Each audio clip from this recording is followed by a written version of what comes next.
Okay. I guess I'll just begin by reading a couple chapters of my book that I'm writing right now. So chapter 1.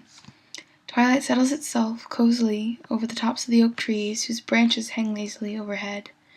The breeze fiddles with the ends of my hair as I sit, cross-legged, on my porch swing as the last rays of sunlight leave the earth. I put down the book I've been struggling to concentrate on. There's too much life around me to focus on the words inked on the pages.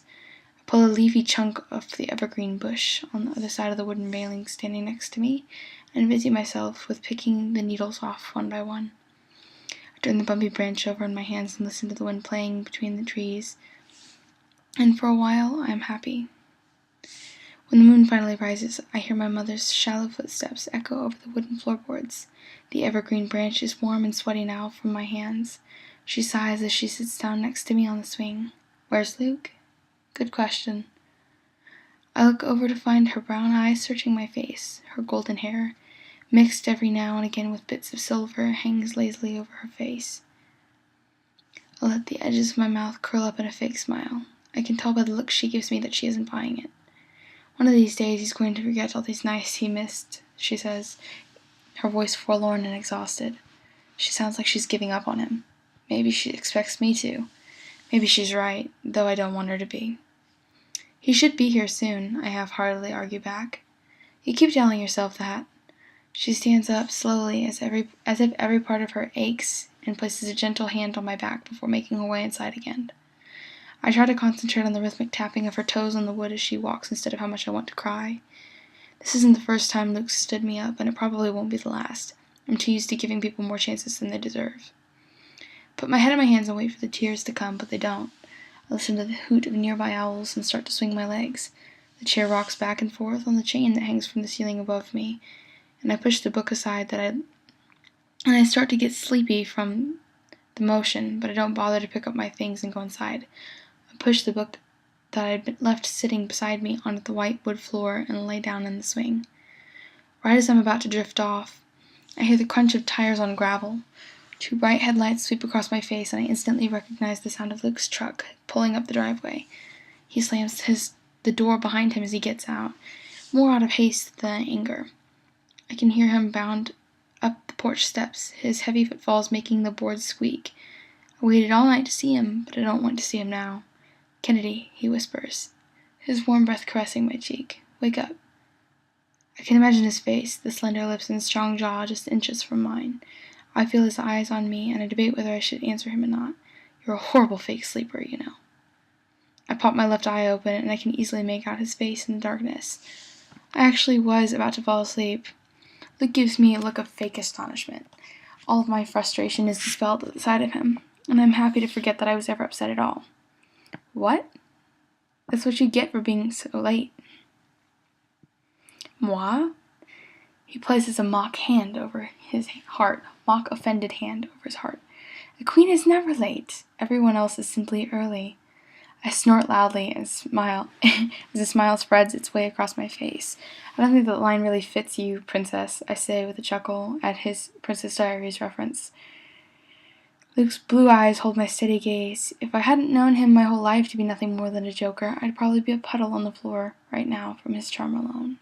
Sure it does. Taking my hand, Luke helps me up off the porch swing. You ready?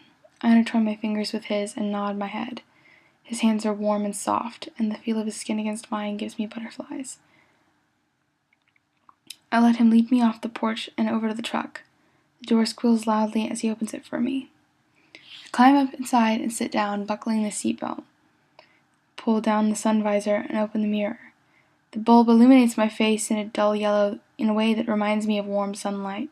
My chestnut-colored hair is still curled the way I had originally intended, and thankfully my eyes do not look puffy with sleep. I close the mirror just before Luke gets in the other side of the truck. I didn't have much time to primp, but I didn't need it. A shiver's goosebumps prick my skin from the warm air of the heater. Didn't realize how cold I was until I was comfortable inside the warm Chevy. I started to get sleepy again, but I fight it away. I've been waiting all night to be where I am. I glance at the little green lines that make up the numbers on the clock. It's nearly 1 a.m. Luke situates himself in the driver's seat and puts the truck in gear. We back slowly out of the driveway, our path illuminated only by the dim glow of the taillights. Once we're out on the empty road, I lose track of where we are. Luke fiddles with the radio, trying to tune into a station that's playing some Kip Moore song.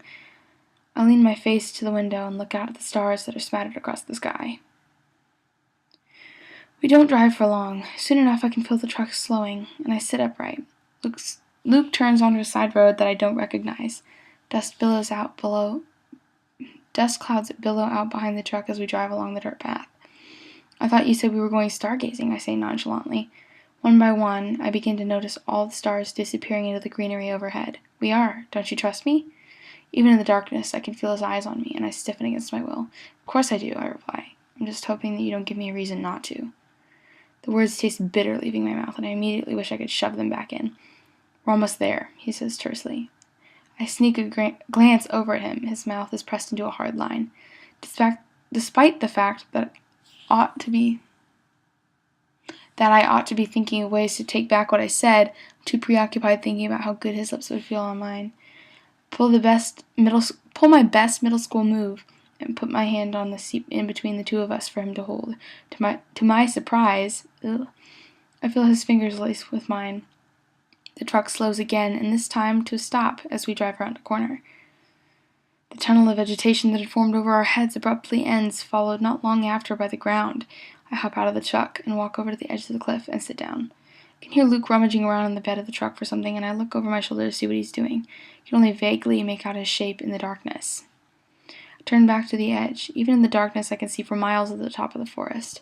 The stars glitter brightly against the black backdrop of space. The clatter of metal on metal finally stops, and Luke appears next to me holding a neatly folded blanket. In case you get cold, he explains without my asking. Thanks, Luke. I take the large comforter and wrap it around my right shoulder, offering the other half to him. He takes it graciously and wraps it around himself, taking the obvious opportunity to lessen the distance between the two of us. Why do you like to look at the stars? He asks, after we've sat in silence for a few moments. That's a silly question. No, really, Luke insists. What makes them so special? I turn my head to look at him incredulously before replacing it on his shoulder. He settles his head on top of mine so that the pieces of us fit together like a puzzle. I don't reply immediately. If you think about it, I say eventually, stars are just incredibly massive hot balls of gas that burn without oxygen. It's purely incredible that we can see them from millions and even trillions of miles away through the infinitely cold and dark expanse of space. Luke's expression is a mixture of awe and exhaustion. I can't imagine that my own looks much different. That just means you like science, not stars. You're missing the point, I respond patiently. It's a metaphor. Would you do me the honor of explaining it? They survive and thrive even when the odds don't make any sense. They're more powerful and more beautiful than we could ever imagine, and they are infinite. Even when they die, there's something magnificent left behind. People are a lot like that too.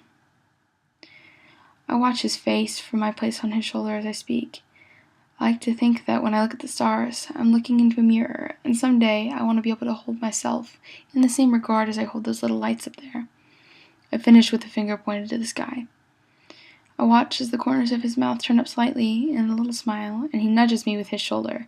You think too much, he says finally. You love it, though. I can feel the smile creeping up on my face. Yeah, I do. He smiles, and as he locks his eyes on mine, I really just love you. And that is the end of the first chapter. I've got another one, but that'll be for a different video because this one's already 10 minutes. Anyway, hope that helps. I might record the next one tomorrow. We'll see. Anyway, good night.